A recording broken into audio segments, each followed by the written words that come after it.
Assalamualaikum, hai teman-teman, selamat datang kembali di channel YouTube Yati Wahyati. Di video kali ini aku mau berbagi resep kue nastar khusus untuk pemula. Resepnya sangat mudah dengan bahan-bahan yang ekonomis dan dijamin anti gagal. Yang pemula nggak usah ragu-ragu kalau mau buat kue yang satu ini. Kali ini nastarnya tanpa tambahan room butter, tapi hasilnya wangi, ngeprul dan lumer di mulut. Dan di resep ini nanti akan aku bagikan juga tips agar nastarnya glowing, cantik dan tidak retak-retak.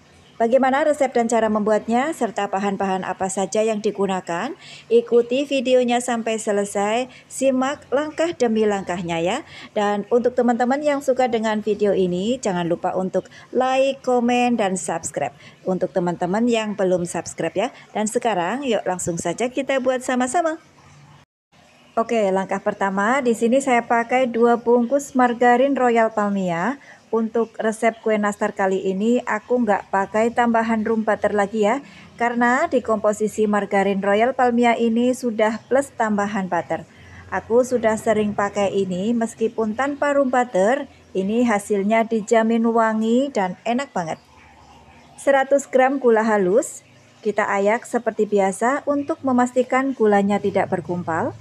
Oh ya, untuk gula halusnya saya pakai gula pasir biasa yang di blender ya teman-teman. Kalau ada gula halus yang siap pakai nggak apa-apa ya, sama aja. Kita aduk-aduk. Di sini aku aduknya pakai whisker seperti ini. Aduk-aduk cukup tercampur rata saja, tidak perlu sampai margarinnya mengembang ya, agar kuenya tidak melebar saat di oven nanti. Nah, kalau dikira-kira sudah cukup tercampur rata, tambahkan 3 butir kuning telur. Aduk-aduk lagi dengan whisker. Di sini kita aduk juga cukup sampai tercampur rata saja. Nah, kalau sudah, tambahkan 100 gram tepung maizena dan 1 bungkus susu bubuk, saya pakai Denkau. Kita masukkan sambil diayak, pastikan bahan-bahan yang masuk tidak ada yang berkumpal ya. Oke, aduk-aduk lagi kembali dengan whisker sampai tercampur rata. Pastikan saat memasukkan bahan-bahannya harus bertahap seperti ini ya teman-teman, agar bahan-bahannya lebih mudah tercampur merata dan kue yang dihasilkan lebih lembut. Nah, setelah tercampur rata, terakhir tambahkan 500 gram tepung terigu protein rendah. Masukkan sambil diayak, pastikan tepung yang masuk benar-benar halus, tidak bergumpal. Untuk tepung terigunya ini tidak perlu disangrai lagi ya teman-teman, karena kita sudah pakai protein rendah khusus untuk membuat kue kering. Di sini kita ganti aduknya menggunakan spatula saja seperti ini ya.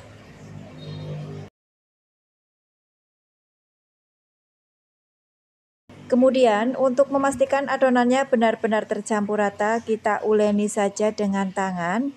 Pastikan tangannya sudah dicuci ya. Uleni sebentar saja sampai adonannya kalis dan tidak lengket lagi. Dan untuk teksturnya lembut dan bisa dipulun seperti ini. Nah, ini sudah cukup. Kita sisihkan, jangan lupa tutup adonannya dengan kain bersih agar tetap lembab. Berikutnya, agar lebih mudah untuk mencetaknya, siapkan sendok takar. Ini saya pakai yang ukuran 7 mili.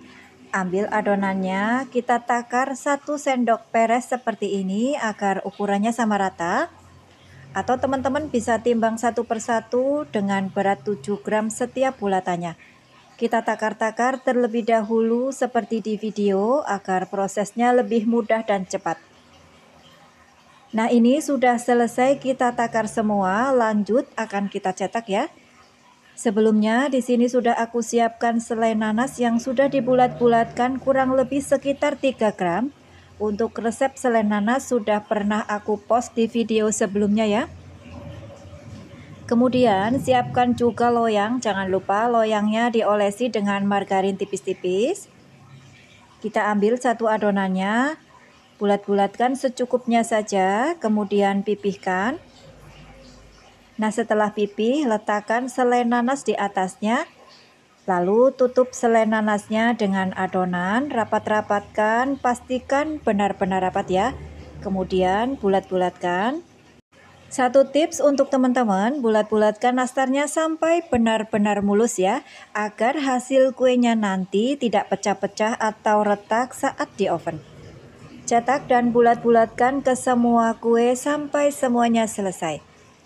Nah teman-teman, ini hasilnya setelah semua kue sudah kita cetak. Untuk satu adonan menghasilkan 3 loyang penuh seperti ini. Nah ini sudah siap kita oven ya. Teman-teman, di sini aku pakai 2 oven sekaligus ya, agar lebih cepat selesai. Oke, untuk pemakaian oven listrik, jangan lupa panaskan terlebih dahulu kurang lebih 15 menit agar panasnya stabil. Baru kita masukkan kuenya. Kita oven di suhu rendah agar kuenya mulus tidak retak-retak ya. Di oven saya 130 derajat Celcius, api atas bawah selama 35 menit atau sesuaikan dengan oven masing-masing. Kemudian untuk pemakaian oven tangkring juga sama ya, harus dipanaskan terlebih dahulu kurang lebih 20 menit. Kemudian masukkan kuenya, aku panggang di rak paling atas dan paling bawah. Kita oven dengan api kecil selama kurang lebih 40 menit. Di menit 20-an kita tukar posisinya agar matangnya merata.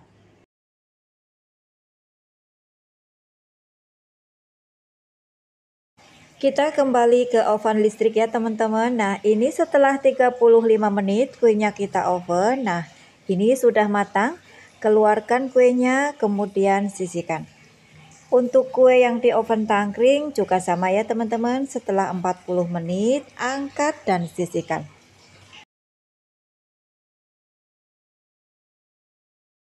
Oke, bisa dilihat ya teman-teman, hasil kuenya ini sudah matang. Permukaan kuenya halus dan mulus, tidak pecah-pecah. Kuenya akan kita biarkan di suhu ruang, biarkan sampai benar-benar dingin. Oke, sambil menunggu kuenya dingin, kita akan buat olesannya terlebih dahulu. Siapkan 4 buah kuning telur. Kemudian tambahkan 4 sendok makan minyak goreng. Lalu beri secukupnya pewarna makanan warna kuning. Kemudian aduk-aduk. Kalau teman-teman pakai telur omega, pewarna makanannya bisa di skip ya. Nah ini setelah tercampur rata, kita saring agar kuning telurnya lebih lembut. Nah hasilnya seperti ini. Oke, setelah nastarnya dingin, olesi kuenya dengan kuning telur. Gunakan kuas yang benar-benar lembut ya teman-teman. Olesi ke seluruh permukaan kue. Jika saat dioles kuenya goyang-goyang, agar lebih mudah kita bisa ambil kuenya, lalu olesi sambil dipegang satu-satu. Olesi ke semua kuenya hingga selesai ya teman-teman. Nah setelah selesai, istirahatkan sampai olesan kuning telurnya benar-benar kering ya. Dan setelah kering seperti ini, baru kita olesi lagi dengan kuning telur agar hasilnya lebih cantik dan glowing. Jadi kue nastarnya kita olesi dengan kuning telur sebanyak 2 kali ya. Nah ini dia hasilnya nastar kita setelah kita oles 2 kali dengan kuning telur. Terlihat perbedaannya ya teman-teman, hasilnya lebih cantik dan glowing.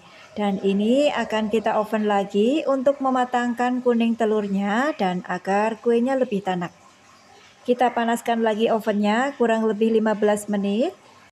Nah setelah panasnya stabil, masukkan kuenya, kita oven kurang lebih selama 15 menit di suhu yang sama. Dengan api bawah saja agar kuenya tetap mulus. Dan ini setelah 15 menit kue nastar kita sudah matang sempurna. Angkat lalu sisihkan. Panggang kue berikutnya sampai selesai.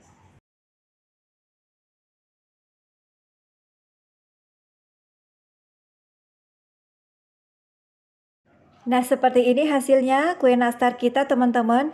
Kuenya cantik, glowing, dan mulus. Tidak ada retak sama sekali ya. Dan untuk rasanya insya Allah enak banget. Kuenya lembut, wangi, isian selainya manisnya pas, ngeprul dan creamy-nya lumer di mulut. Nah teman-teman, akhirnya resep nastar kita kali ini sudah selesai. Bagaimana? Resepnya mudah ya. Yang pemula insya Allah langsung bisa. Dan ini dijamin anti gagal. Kemudian Untuk kemasannya aku pakai toples akrilik seperti ini, hasilnya lebih cantik ya. Dan untuk satu adonan menghasilkan 4 toples penuh seperti ini.